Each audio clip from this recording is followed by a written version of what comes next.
Probably one of the most common mistakes I see on people replacing their own primer bulb and the unit still won't run is they hook the primer bulb up backwards. I'm gonna show you a couple things here today. Number one, when you replace your primer bulb, you need to determine which one is your supply and which one the fuel comes out of on your carb.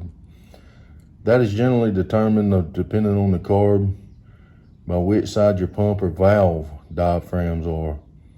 You'll have to do a little research to figure that out. On most of these Walbros, your diameter and diaphragms on this side, your pump diaphragms on this side.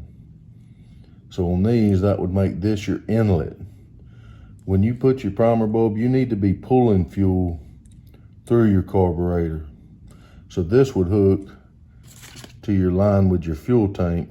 We'll hook our fuel line that supplies our fuel, which is this line here, to our intake. So we're pulling fuel into the carb. This is where we will be pulling from.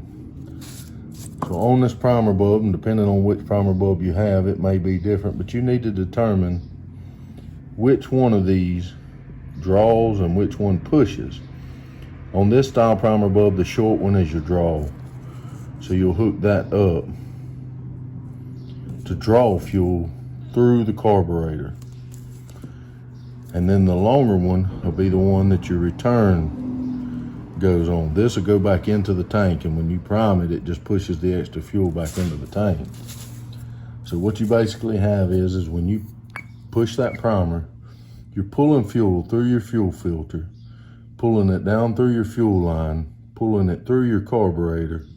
Then it comes and pulls back into the primer bulb, and every time you push, it's expelling that extra fuel back into your tank. And that's pretty much how a primer bulb works.